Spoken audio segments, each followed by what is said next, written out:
The medical outpost Compassion floated serenely in orbit above Proxima Centauri, its sleek white exterior proudly bearing the universal emblem of medicine, a blue and white serpent-wrapped staff that signified aid and healing across the galaxy.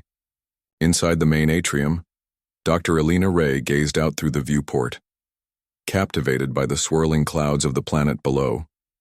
Even after 3 years as director of the outpost, the view never lost its wonder. Dr. Naveen Singh joined her, his voice filled with quiet nostalgia. Hard to believe it's been 5 years since we established the first interspecies medical center in this region. Elena nodded. The Morgan delegation arrives tomorrow. They're bringing in children from the mining colonies with respiratory conditions. It's the first time they've reached out for our help. Naveen smiled. That's progress. Compassion operated under a mission of neutrality. No species was refused aid and no payment was required. Funded by the United Earth government, it was a living symbol of goodwill and diplomacy. The outpost's 300-member team consisted of Earth's top medical minds, all volunteers working on the edge of known space. In the pediatric ward, Dr. Maya Chen checked on a sleeping Vidian child. Its translucent, faintly glowing green skin hinted at the rare genetic illness she was treating. The recovery was going well. She logged the update and moved to the next patient, a Kultorian teen recuperating from emergency surgery.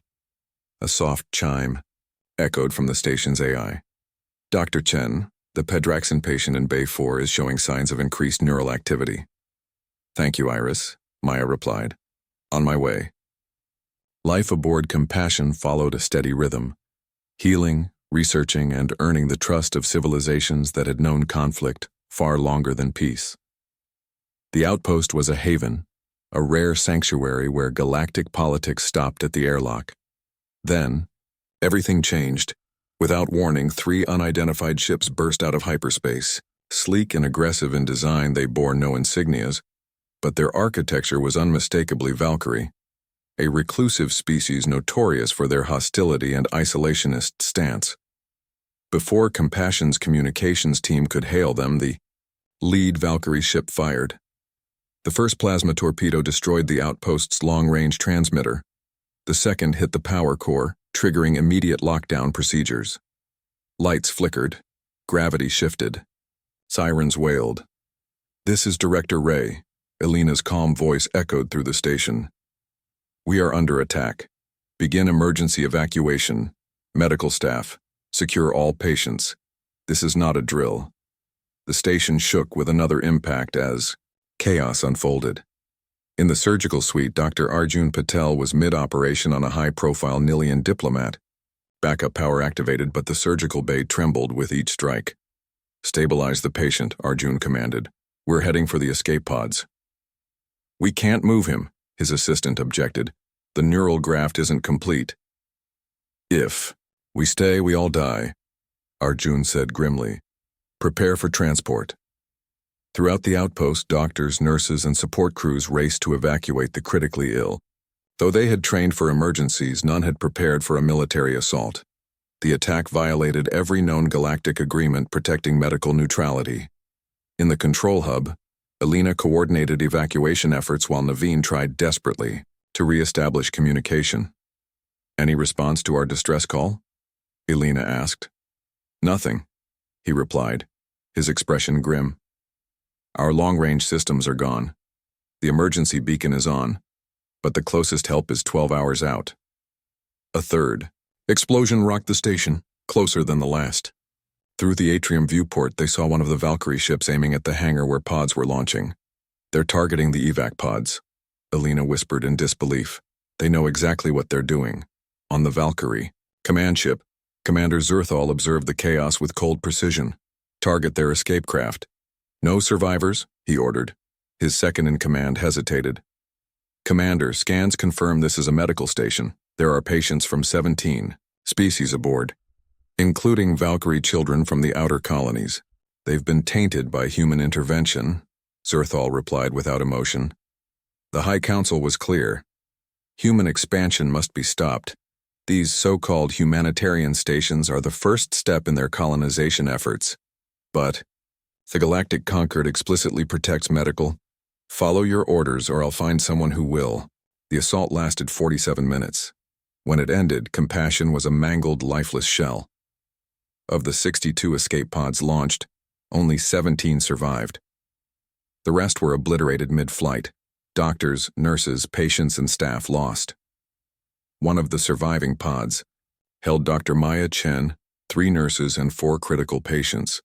As the pod drifted silently in space, Maya activated its emergency beacon and recorded a final message. This is Dr. Maya Chen of Medical Outpost Compassion. We were attacked without warning by Valkyrie warships. Medical personnel and patients were deliberately targeted. 173 confirmed dead. They knew we were medics. They fired anyway.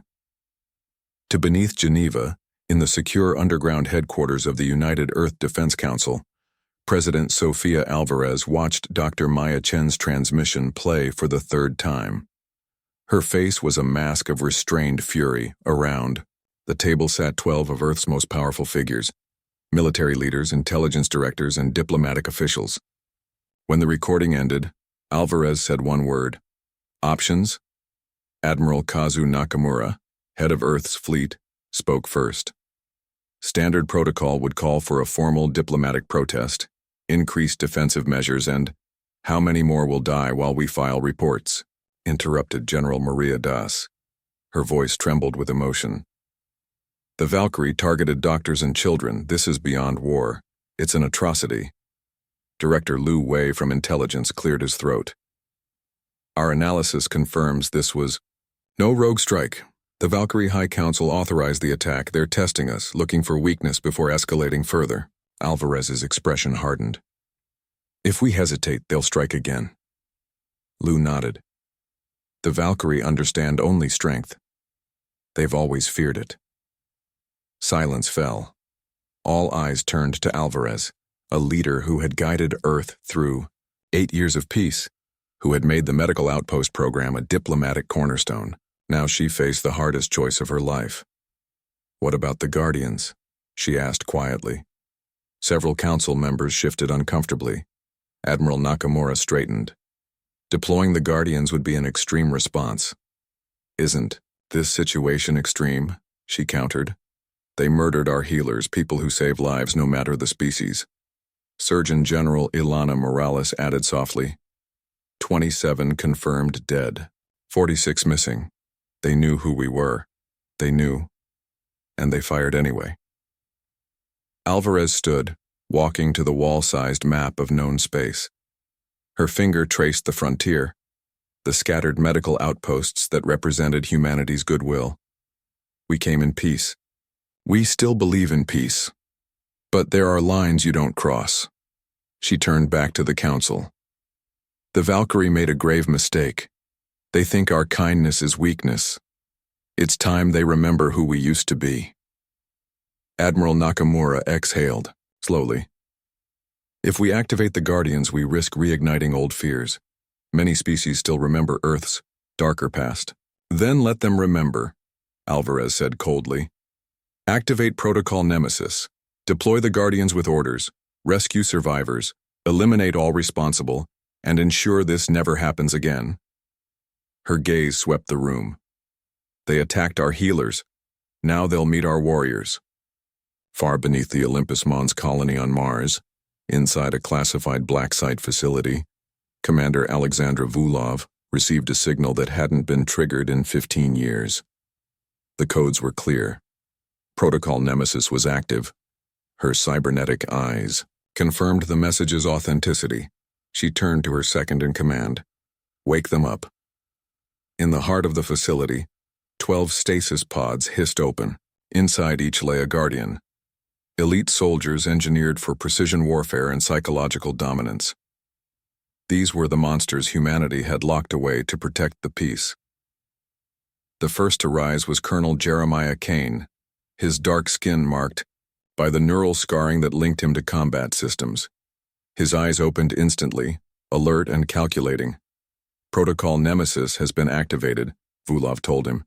Compassion was attacked. 173 dead, 46 missing. Valkyrie forces responsible. Kane nodded. absorbing the data through his enhanced neural network. Around him, the other Guardians emerged, each unique, each deadly. Together, they were Earth's ultimate deterrent. He stood, accepting his black uniform from a nearby tech. Mission parameters? Recover survivors. Punish those responsible. Set an example. Kane flexed his augmented arms, muscles reconnected with dormant enhancements. They should have left our medics alone, he said quietly. Now, they meet the monsters.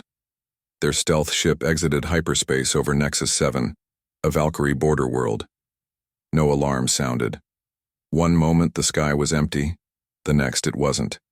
12 drop pods streaked toward the surface like meteors. Inside, 1. Major Lydia Reynolds, Earth's top infiltration specialist, readied her gear. Her body was laced with tech that made her nearly invisible to detection. Impact in 30, she reported through the neural link. Unlike conventional units, Guardians didn't fight as a team. They were lone predators, each with a target, each authorized to act independently with total force. Reynolds's pod hit 20 meters from the perimeter fence. A moment passed. Then the pod exploded outward, not with fire, but with microscopic drones. They swarmed the guards, paralyzing but not killing. Lydia stepped into the smoke, her armor blending into the terrain. Perimeter neutralized, she said, moving to Phase 2. All around the facility, the other pods landed. The Guardians were inside. Lieutenant Marcus Chen, once the most notorious systems infiltrator on Earth, arrived near the Valkyrie comms hub. Without a sound, his implants interfaced with their security feeds, looping footage to show empty halls as he walked past. Inside, he laid a hand on the main terminal. Filaments extended from his fingers, linking him directly into the Valkyrie network. Comms secured, he reported. Found 3 outposts involved in the attack. Also located 17 human prisoners, scattered across 4 detention sites. Kane's voice echoed through the neural link. Transmit to all units. Priority, recover our people, then hit secondary targets. Meanwhile, in the command center, Valkyrie Commander Turvin watched the security feeds flicker, showing nothing. But screams came through the speakers. Deploy all combat units, lock down all sectors. Too late, said a voice behind him. He spun. A human woman stood in the sealed room. Major Ilana Santos, Guardian of Psychological Warfare, smiled. How? Did you get in? Turvin shouted, drawing a weapon. I walked. Your guards saw what I wanted them to see. Her neural implants manipulated sensory input. He never stood a chance. What do you want? He asked, weapon shaking. Information, she replied. The names of everyone involved in Compassion. Where are the missing medics? I don't know. She sighed. Then tell me who does. A flood of trust swept over him, chemically induced. High Command, Central Data Hub, on our homeworld. Thank you, she said sweetly. Across the outpost, Guardians repeated the process, stealing data, disabling resistance, planting terror. They avoided unnecessary killing, not out of mercy but because fear lasted longer. The Valkyrie had never faced such enemies. Ghosts who moved faster than thought, who turned their own biology against them. Within hours, the first human survivors were freed. Among them, Dr. Naveen Singh. They thought our outposts were spy stations, he told Kane. They believed the medics were gathering intel. Kane gave a nod. Rest now, Doctor. We'll handle the rest. From one installation to the next, the Guardians struck. Their message was always the same, footage of Compassion, followed by the Valkyrie defeat. Every military post fell. The Valkyrie High Council watched in horror. How is this possible? Supreme Leader Zarvak demanded. They're not ordinary humans, the Admiral said. They're augmented, beyond anything we've seen. They're the Guardians, and the last time someone provoked them, that civilization no longer exists. The room went silent. He message reached Earth 20 hours later.